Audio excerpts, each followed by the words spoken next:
Hello, my name is Guy Caruso, and I work for the Institute on Disabilities at Temple University. It's my pleasure today to talk about an SRV theme titled Personal Social Integration and Value Societal Participation, what we're really calling inclusion, relationships, and friendships for students. I'll share with you concepts to help students with disabilities have access to the good things in life and post-secondary inclusive higher education initiatives. So let's talk about what inclusion means.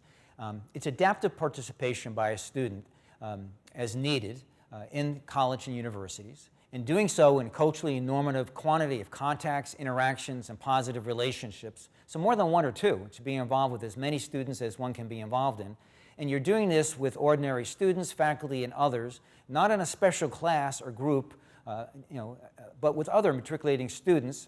And you're doing this in normative shared activities that are part of the recognizable roles, such as being a classmate, being a student, being a club member, athlete, an artist, a volunteer, an intern, and also doing this in valued or at least ordinary physical and social settings at the university and college. And this could be in classrooms, in the labs, in the dining areas, in the dorms, recreational areas, the library, at fraternities, sororities, in the surrounding campus community. Now, so when we talk about this definition, I want to bring your attention to these three boxes on this image. Now, the first area talks about social contacts with other students and faculty. So what we mean here is that a student with an intellectual disability should have person-to-person contacts and relationships, friendships with other people. This could happen in small groups of students, could happen in large groups. The middle column is really talking about where this takes place, and it should be taking place in the ordinary settings on campus that all matriculated students would be going to. So that might be in the classrooms, in the labs, at the community room, the activity centers, the libraries, the cafeterias, housing, the neighborhood, athletic facilities. So again, you want to utilize the same settings that other students would be using on campus. And then the third column is doing this as valued activities like all other students. And that would again be in intramurals, in being involved in clubs or in outings, going to sporting events or participating in sports, going to concerts, to other social events, cultural events on campus, being in the classroom, being in the college dorm, having meals with other students. So again, this idea around inclusion is that it's with other people, on typical settings on campus, and in activities that everybody else would be doing. It's really important to understand what we mean by inclusion, because people have different concepts and they use the word inclusion in many different ways. We want to be clear about what we mean. Now, some people talk about inclusion as if it's mainstreaming or dumping a student into university or college. That's not what we're talking about, because we realize that students oftentimes need some adaptation, some accommodations, some services that can assist them to participate on campus. So this is not about sink or swim, just jump into the pool and hope for the best. That's not what we mean by inclusion. For some people, inclusion would mean denying students needed special services. That's not what we're meaning at all, because we know that students with intellectual disabilities and all students need to have oftentimes other help, other support to help them be successful students. It doesn't mean using university college services non-inclusively. And if we look at the last point here, having a program just for students with disabilities on campus as a special program, that is not what we're speaking about as inclusion. And yet universities and colleges oftentimes might have programs for students on campus with intellectual disabilities, but they're non-inclusive. They're just with other students with disabilities, or they're special programs, even in special buildings sometimes. That's not what we mean. For us, inclusion means being really part of the university, college campus like everybody else, again, in contacts and relationships, in settings, and doing the same activities that other matriculated students would be doing. So why do we want to develop inclusive higher education initiatives with the emphasis on inclusion? Now, there's many reasons in support of social inclusion of students with disabilities at university and college. And again, remember at a previous presentation by Darcy about devaluation and the devalued roles and the harm done to people with disabilities, what Wolfensberger called wounds in the introduction to social role valorization, we know that many people with disabilities have really been excluded. So there are 10 benefits to students with a disability in an inclusive university college initiative that I want to speak to. Safety. There's safety in numbers.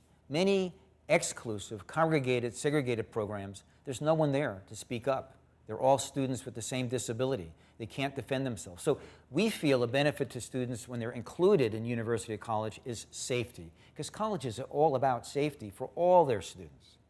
Number two, enhancement of competencies. When you're around other students, it's hard not to become competent, because you're in the presence of others who are learning, who are growing, who are challenging themselves. That's going to rub off on a student with an intellectual disability equally as well. We also, for number three, university and college settings elicit normative behavior and expectations. When you go off to college, you're expected to grow, to learn, to attend classes on time, to do all the things expected of a young adult looking to enter the world of work. So that would equally be a benefit to a student with an intellectual disability.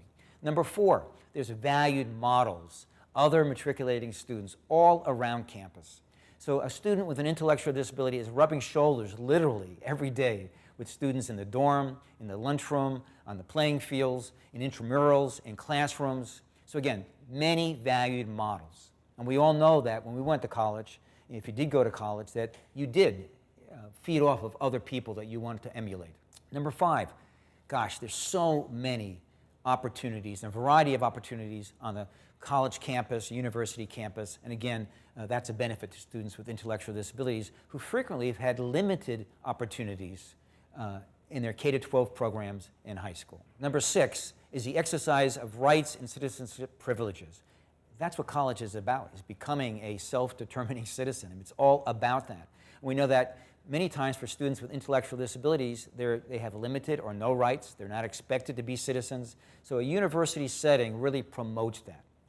Number seven is you meet many people so you can form relationships. Again, people with disabilities oftentimes don't have much social capital because the only people they come in contact with are other people with intellectual disabilities. But when you're on the grounds of a college or a university, you are around so many people and so many opportunities to form relationships. And we talked earlier about social capital, and that's what college and university oftentimes is about.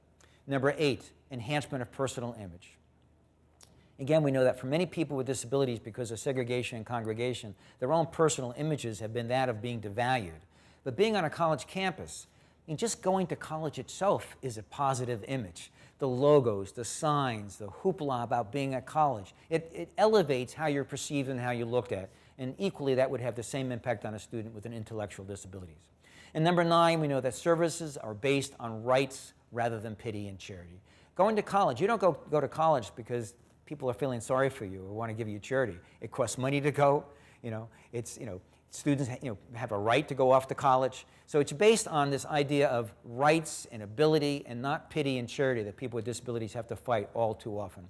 And number 10, we think a benefit is the strengthened self-image of a young person with an intellectual disability going off to college.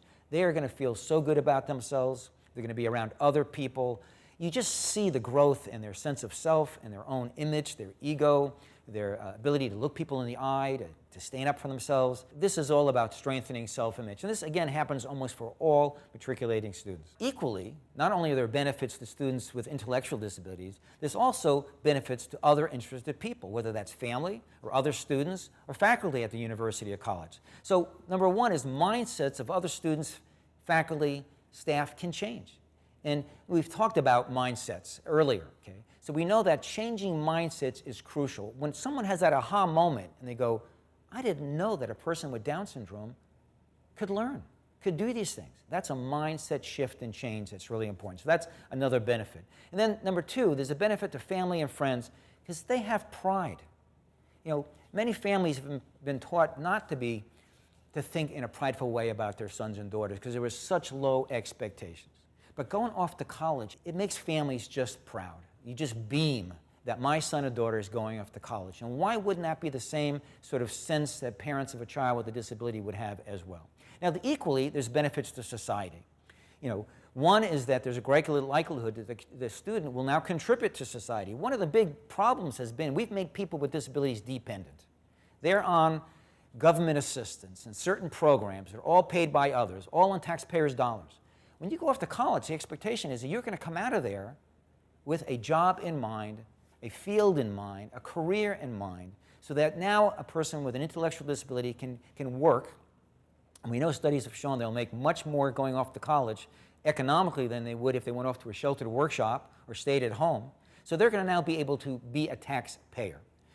And equally, number two, it broadens society's acceptance and even celebration of differentness. We see people who are not like us, but we can start to be accepting because we're breaking bread with, we're spending time with, we're walking on campus with, we're in classes with, we're going off to events with. It changes mindsets, as I said earlier, but equally, society becomes more accepting of people who are different. So we know that universities and colleges are great facilitators for inclusion as they're established to be inclusive. And as we see in the three areas of setting, class groupings, and images, messages, okay, what inclusive higher education initiatives need to be mindful of is the drift that occur if you move away from the culturally valued analog, the CVA that we've spoken about earlier, and towards special programs for people with disabilities. So for example, if you create a special setting, building, just for students with disabilities, group all those students, or many of them, in the same course at the same time with other students with disabilities. Use images in your language, in your media, your written material that portray the students with disabilities in any of the devalued roles we've previously spoken about. The eternal child, pity, charity, sick or ill, and our human service client being dependent. We don't want to do that. So you should always be asking yourself, are my actions and decisions facilitating inclusion for the students? Or am I even unconsciously drifting towards segregation and congregation and placing barriers in the way of inclusion? We want to be green lights for inclusion, not red lights for non-inclusion. So again, let's go back to the definition we cited earlier around inclusion: personal social integration and valued societal participation. And it consists of these aspects. And again, we want the students to participate. We want them to be into a normative number of contacts and interactions and relationships with all sorts of other students on campus. We want them to be with ordinary students and not in special places or special classes. And we want them to be doing the same activities that other matriculating students would be doing. And we want this to be carried out in all the settings that exist on a college campus, okay, just like other matriculating students. Let's talk a bit about strategies of how an inclusive higher education initiative can make all this happen. Okay? Well, first, the course of study should be based on the students' interests, because that's going to be then the opportunity for them to be with other students they have something alike with, something to talk about. We need to help develop contacts in the student's field of interest.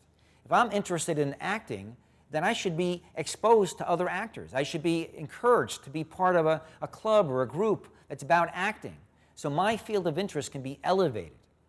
We need to support students in multiple roles, maybe getting a job around acting, being an intern, in an acting organization, being a member of the club, the acting club, and with any adaptations that might be needed to help that student to be in that valued role.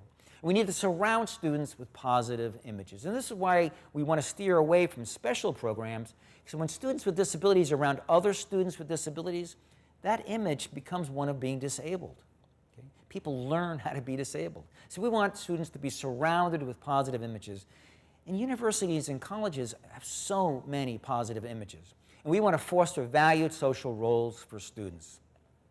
To be a student, to be an intern, to be a club member, to be a friend to others, to be an athlete, whatever those roles are, we want to really foster valued roles for students with intellectual disabilities and certainly steer away from all those devalued roles we've spoken to earlier. Some other strategies. We want to find and emphasize backgrounds, interests, activities, involvements that students and potential integrators, others similar to them, share. We want to pair up students and valued others in cooperative tasks where chances of success are good. Class projects and assignments, study groups, intramural club activities, travel, community activities like a neighborhood cleanup. We want to pair students together so they can learn from one another. We want to request, elicit, and structure satisfying, direct, personal, helping involvements by matriculated students, faculty, and others who are valued with a student with a disability.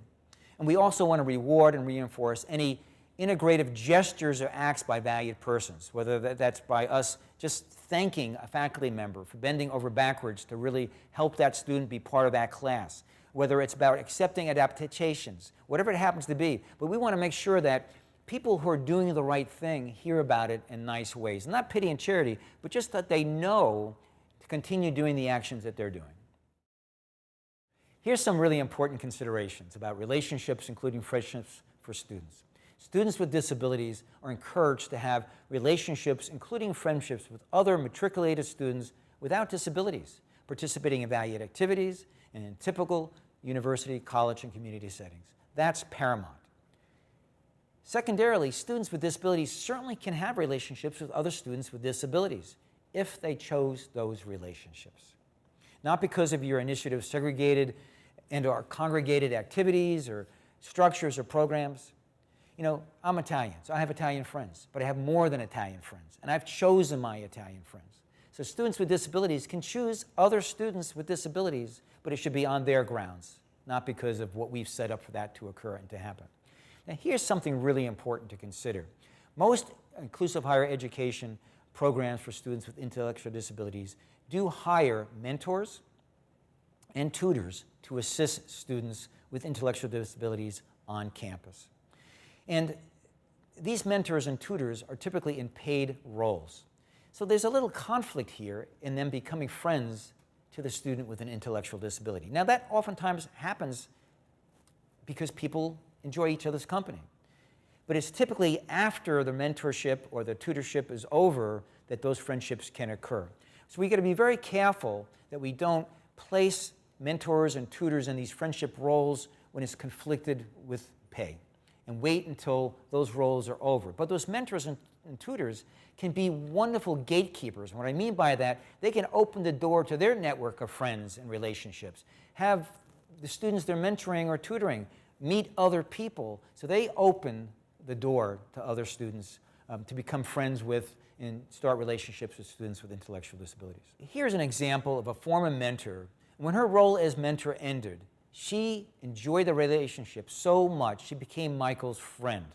She's no longer being paid. This is on her own terms, because she and Michael have a bond. They have some commonalities that have created this friendship.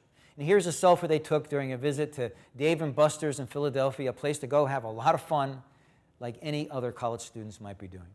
Now, here's Michael and two of his friends taking a selfie, and that's what friends do, by the way, okay, with their finished cauliflower culinary creation. And you just look at their faces. They're having a good time together. And there's no money exchanging hands here. They're not mentors. They're not tutors.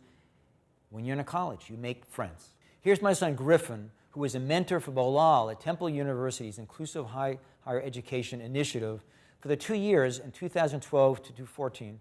And they're posing at Presque Isle in Erie, Pennsylvania back in 2014.